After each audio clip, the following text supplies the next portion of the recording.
आप सभी का द टीचर्स फैक्ट्री में स्वागत है। आज के क्लास में आप सभी देखेंगे प्रैक्टिस सेट नंबर 18।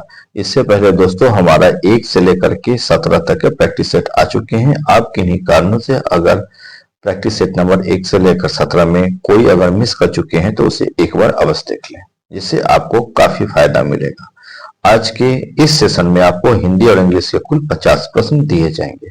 इस बार बनना है सिविल कोड का चपरासी अर्थात PIN, तो इस क्लास को आपको पूरा देखना होगा। और हाँ दोस्तों, आप स्क्रीन पर जो देख रहे हैं दोस्तों, बिल्कुल सही देख रहे हैं दोस्तों।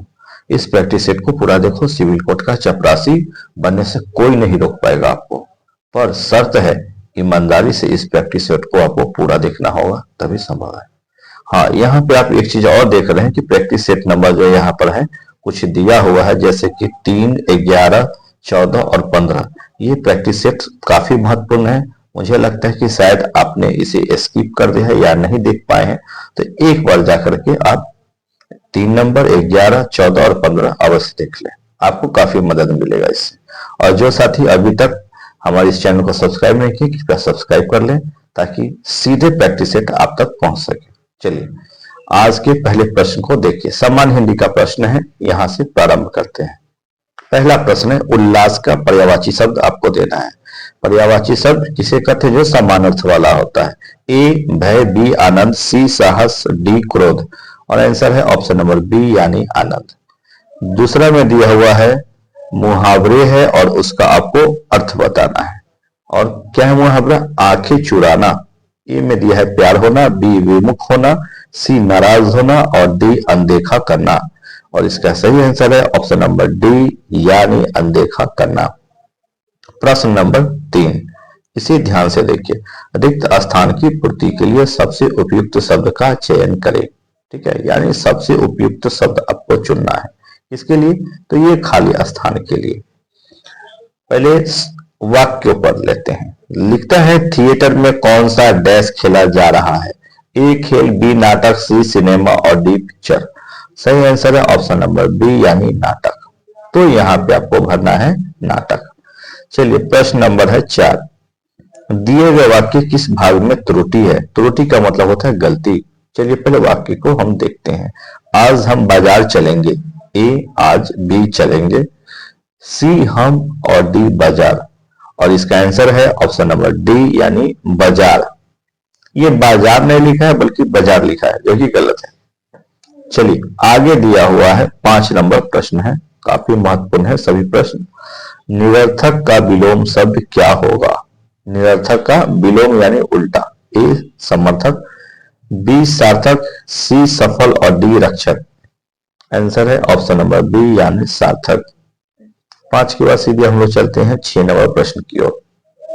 6 में देता है सही वर्तनी वाले शब्द का चयन कीजिए। ए रूढ़िवादी, बी रूढ़िवादी, सब है रूढ़िवादी। ठीक है, और इसका जो सही आंसर है ऑप्शन नंबर डी है, बाकी ये सभी रूढ़िवादी गलत है। प्रश्न है 7, समानार्थी शब्द का चयन करना है। किसका? तो भ्रमर का। समानार्थी यानी समान अर्थ वाला। ए भौरा, बी जुगनू, सी मक्खी और डी तितली। आंसर है ऑप्शन नंबर ए यानी भौरा। भ्रमर को भौरा कहते हैं। आगे दिया है मुहावरे, इसका अर्थ आपको बताना है। मुहावरे क्या है? बखिया उधेड़ना, ये है मुहावरे। इसके लिए 4 ऑप्शन यहाँ पे दिए गए हैं। 4 ऑप्शनों को ध्यान से पहले देख लीजिए क्या है। ए कठिन कार्य करना, बी भेद खोलना, सी प्रशंसा करना या डी अत्यधिक क्रोध होना। और आंसर है ऑप्शन नंबर बी यानी भेद खोलना। बखिया उधेड़ना मतलब भेद खोलना। प्रश्न है 9, विलोम शब्द आपको बताना है। इसका उर्वर, विलोम यानी उल्टा। ए में दिया है ऊसर, बी नीरस, सी उर्वरक और डी धूसर। आंसर है ए यानी ऊसर। उर्वर का ऊसर। उर्वर मतलब उपजाऊ, ऊसर मतलब जिसमें ठीक से खेतीबाड़ी ना हो। चलिए आगे दिया हुआ है 10 नंबर प्रश्न। दिए गए वाक्य के लिए एक शब्द दीजिए। क्या है वाक्य? चिरकाल तक जीवित रहने वाला, इसको क्या बोलते हैं? और यहाँ पे 4 ऑप्शन दिए गए हैं। 4 ऑप्शनों को पहले ध्यान से देख लीजिए।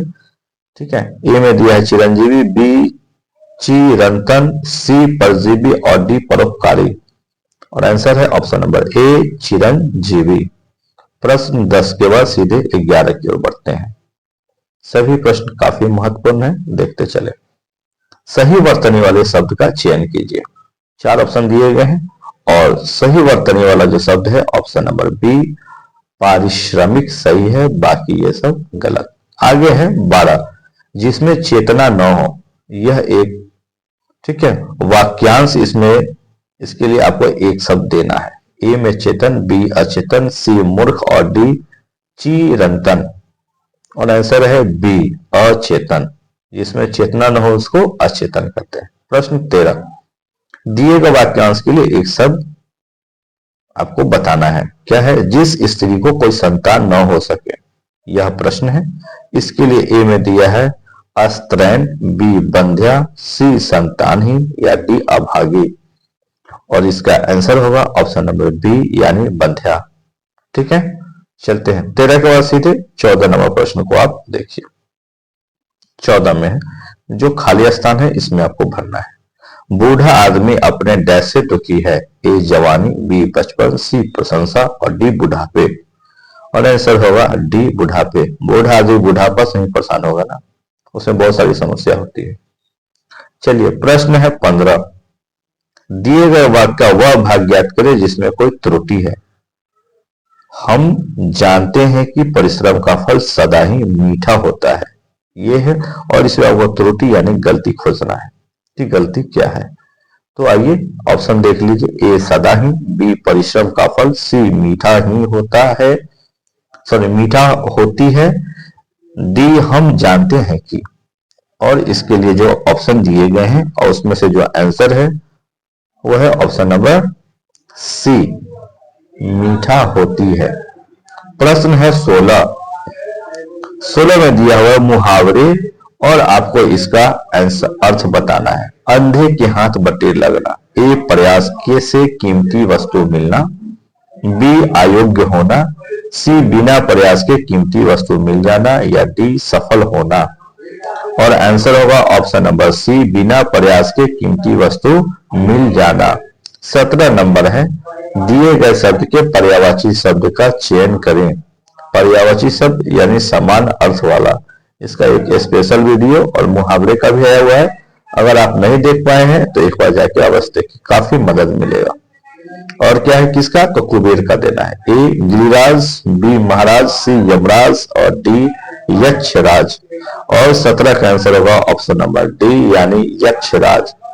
प्रश्न है 18 दिए गए वाक्यांश के लिए एक शब्द चुनिए जो मोक्ष चाहता हो।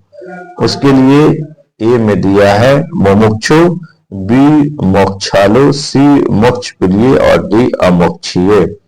18 का आंसर है ऑप्शन नंबर ए यानी मुमुक्षु। 19 विलोम शब्द देना है किसका? यश का यानी उल्टा। ए में है नीरस, बी अपयश, सी नीरव और डी सुयश। और इसका आंसर हो जाएगा 19 का ऑप्शन नंबर बी यानी अपयश। ठीक है, ये इतने सारे प्रश्न यानी 19 तक हुए। आगे देखिए 20 नंबर प्रश्न, ध्यान से इसको एक बार देख लीजिए। 20 में दिया हुआ है दिए गए शब्द का विलोम चुने। विलोम का मतलब होता है उल्टा। योग्य का उल्टा आपको बताना। ए मूर्ख, बी अयोग्य, सी सुयोग्य और डी सौभाग्य। और आंसर होगा इसका ऑप्शन नंबर बी यानी अयोग्य। प्रश्न है 21 से लेकर 25 तक के लिए आपको अनुच्छेद दिया हुआ है। ठीक है, अनुच्छेद या गद्यांश इस तरह के आएगा।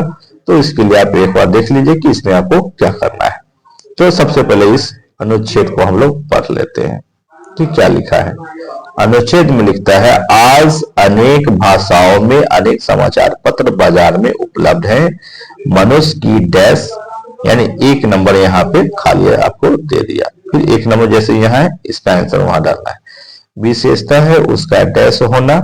रात्रि में वह चैन की नींद सोकर प्रातः काल उठता है तो शीघ्र ही अपने आसपास के वातावरण के बारे में जानने का डैश करता है। चाय की डैश के साथ देश विदेश की खबरों को जानने के लिए वह डैश का सहारा लेता है। तो ये हो गया आपका अनुच्छेद। अब इसमें आपको भरना है। ठीक है, चलिए बारी बारी से सबको हम लोग भरते चलते हैं। जैसे 1 नंबर है तो यहाँ पे क्या भरना है? ए में दिया है आराम, बी स्वभावगत, सी नींद और डी व्यक्ति। और इसका आंसर है ऑप्शन नंबर बी स्वभावगत। 22 में है जो दूसरा नंबर खाली स्थान के लिए, यहाँ के लिए भरेंगे। क्या भरेंगे? ए जिज्ञासु, बी बिक्री, सी संकेत, डी संपादक। आंसर है ऑप्शन नंबर ए यानी जी जासु। प्रश्न 23 यानी तीसरे नंबर खाली स्थान के लिए हम लोग भरेंगे। क्या है? तो ए में दिया है प्रयास, बी अनुभव, सी प्रतीक्षा और डी खबर। और इसका आंसर है ऑप्शन नंबर ए यानी प्रयास। प्रश्न 24 जो कि खाली स्थान नंबर आप 4 के लिए भरेंगे।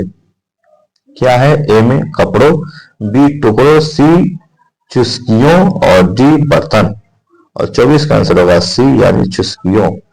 आगे है यानी कि 5 नंबर खाली स्थान जो कि यहाँ पे है। इसके लिए ए गानों, बी समाचार पत्र, सी फिल्मों और डी खेलों। और आंसर है ऑप्शन नंबर बी यानी समाचार पत्र। प्रश्न नंबर 26 को ध्यान से देखिए और 27 को।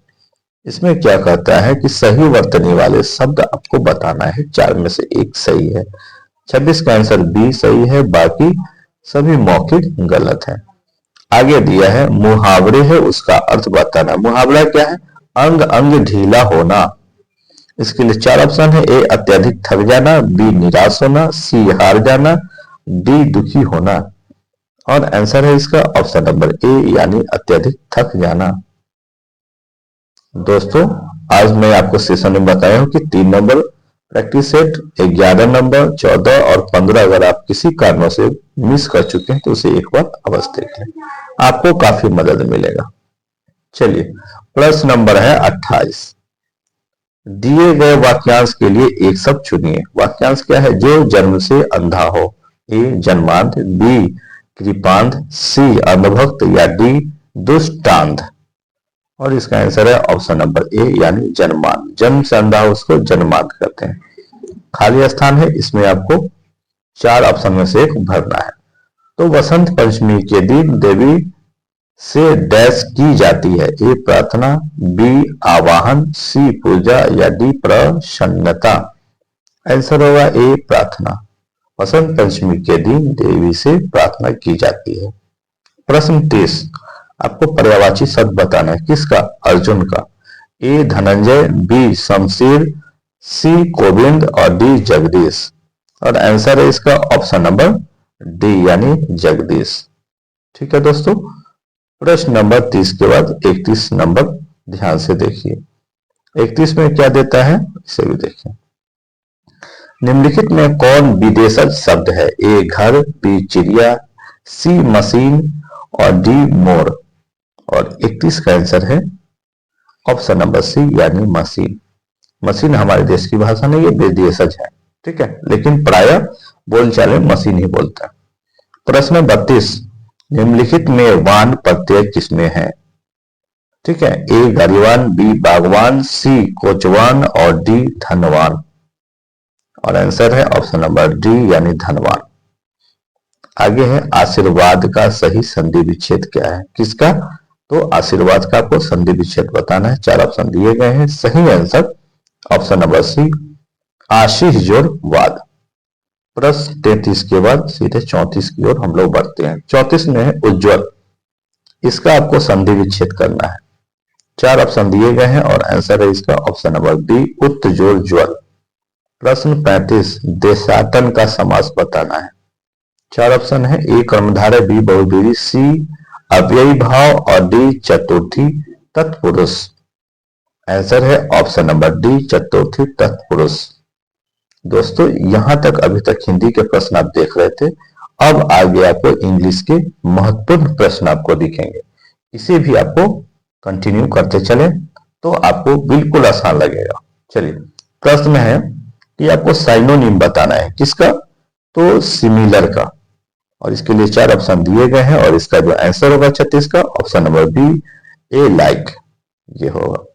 चलिए 36 के बाद सीधे आप आइए 37 नंबर प्रश्न में। 37 में दे रहा है select the option that can be used as a one word substitute for the given group of words. यानी अनेक शब्दों के लिए एक शब्द जो हम हिंदी में पढ़ रहे थे, सेम चीज यहाँ इंग्लिश में है। तो और क्या है, पहले इसको देख लीजिए। फ्लुएंट और परस्यूसिव इन स्पीकिंग और राइटिंग, और इसके लिए क्या होगा, 4 ऑप्शन दिए गए हैं और सही जो आंसर है ऑप्शन नंबर ए, एलोक्वेंट। प्रश्न है 28, select the incorrectly spelled word, इसमें से गलत कौन सा है, तो 38 का है सी, यानी लेजिबल। ठीक है, आगे है 39 में फिर वही चीज आ गया। ठीक है, ए अनेक शब्दों के लिए एक शब्द, जैसे हिंदी में है इंग्लिश में यह है, तो something that can be carried easily, इसको क्या कहते हैं। तो इसके लिए आपको आगे ऑप्शन दिया गया है, ऑप्शनों को आप ध्यान से देख लीजिए। 4 ऑप्शन यहाँ पे स्पष्ट रूप से दिया गया है, आप देख लीजिए। और सही जो आंसर है इसका 39 का ऑप्शन नंबर डी, पोर्टेबल, यानी जिसको आसानी से हम यहाँ वहां ले जा सके उसको क्या कहते हैं, तो पोर्टेबल। आगे दिया है 40, आपको एंटोनिम बताना है। ठीक है, एंटोनिम किसका, एम्पल का, और 4 ऑप्शन दिया गया है और इसका आंसर है ऑप्शन नंबर डी, यानी स्कार्स। हमारे एक व्यूअर का ये सवाल था कि सर आप हमें कम से कम जो इंग्लिश पढ़ा रहे हैं उसका हिंदी बताते चले। तो दोस्तों आपको ये बता दूं, अगर सभी शब्दों का, सभी वाक्यों का अगर मैं इंग्लिश करते चलूं तो वीडियो आपका बहुत लंबा हो जाएगा दोस्तों। इसलिए एज यूजुअल जितना पॉसिबल हो पाता है, जिसे आप आसानी से समझ सके, उतना मैं बताता ही हूँ। चलिए, लेकिन आप रेगुलर कंटिन्यू क्लास करते रहें। ठीक है, चलिए 41 नंबर है, जिसमें दिया है आइटम दिया है और इसको आपको मीनिंग बता देना कि सेम क्या हुआ, और क्या है, to pull a fast one on someone. ठीक है, इसके लिए 4 ऑप्शन दिए गए हैं और सही आंसर है इसका option number C, to cheat someone. आगे दे रहा है फिर आपको एंटोनिम आपको बताना है किसका, तो आगे 4 ऑप्शन दिए गए हैं, पहले ये देख लीजिए किसका, तो एपोनेंट का आपको बताना है। एपोनेंट का हो जाएगा एंटोनिम क्या, तो ये 42 नंबर है और इसका ऑप्शन हो जाएगा डी, यानी सपोर्टर। आगे दे रहे 43 में फिर वन वर्ड सब्स्टिट्यूशन आपको बताना है, क्या है, हैंड रिटेन बुक, और इसको बोलते हैं ऑप्शन नंबर डी हो जाएगा इसका आंसर 43 का, इसको बोलते हैं मनुस्क्रिप्ट। ठीक है, 44 नंबर में दिया है साइनोनिम आपको बताना है किसका, कन्वर्ट का, और इसके लिए 4 ऑप्शन है, आंसर होगा ऑप्शन नंबर ए, यानी ट्रांसफॉर्म। ठीक है, आगे चलिए 44 के बाद 45 नंबर प्रश्न में देखिए। 45 में दिया हुआ है ये, यहाँ खाली जो स्थान है इसमें उचित शब्द को आपको भर के बताना है नीचे से। If the neighbours had not dash food be might have starved. 4 option है और सही आंसर है बी, यानी प्रोवाइडेड। प्रश्न है 46, इनकरेक्टली स्पेल्ड वर्ड आपको बताना है, 4 दिए गए हैं, आंसर इसका है ऑप्शन नंबर ए, यानी हॉस्पिटलिटी। प्रश्न 47 में फिर यहाँ पे दिया आइटम दिया है, आपको इसको सेम मीनिंग का वर्ड बताना है। चलिए, क्या है, टू किक द बकेट, और इसके लिए 4 ऑप्शन है और सही आंसर इसका होगा 47 का option number A, to die. प्रश्न नंबर 47 के बाद 48 में देख लीजिए ध्यान से। 48 में दिया हुआ है select the option that means the same as a following phrase. ये फ्रेज है one who is out going, इसके लिए 4 ऑप्शन दिए गए हैं और इसका जो आंसर है 48 का आंसर हो गया दोस्तों ऑप्शन नंबर सी, यानी वेगेबॉन्ड। ठीक है, 49 नंबर देख लीजिए, फिर आइटम दिया है और इसका मीनिंग आपको बताना है, to jump on the bandwagon. 4 option दिए गए हैं, सही आंसर है option number D, to follow popular trends. 49 के बाद सीधे आप आइए 50 नंबर प्रश्न की ओर। 50 में दिया है कि आपको आइटम दिया है, इसको मीनिंग बता देना है, सेम मीनिंग। ठीक है, प्रश्न है टू पे थ्रू द नोज, और 50 का आंसर है ऑप्शन नंबर डी, टू पे एक्सेसिवली। ठीक है दोस्तों, और दोस्तों ये बता दूं कि कल यानी फिर प्रैक्टिस सेट नंबर आपको इसी चैनल पे आपको दिखेगा 19, जिसमें आपको हिंदी और इंग्लिश के कुल 50 प्रश्न मिलेंगे, जो आपको मदद करेगा बिहार सिविल कोड चपरासी में भर्ती हेतु। तो इस प्रैक्टिस सेट को बनाने के लिए आपको सब्सक्राइब कर लेना होगा हमारे चैनल को, ताकि हमारा जो ये 19 नंबर जो प्रैक्टिस सेट आने वाला है ये सीधे आप तक पहुंच सके दोस्तों। ठीक है दोस्तों। और हाँ, एक खास बात ये बता दूं कि 11 जनवरी 2025 से ही आपको जो है बिहार डीएलएड का फॉर्म भराना शुरू हो गया है, तो आप अपने नजदीकी साइबर कैफे में जाकर के इसे अवश्य फिलअप करवा लें। ठीक है दोस्तों, बहुत बहुत धन्यवाद। मिलते हैं अगले वीडियो में, तब तक के लिए अपना ख्याल अवश्य रखें। Thank you.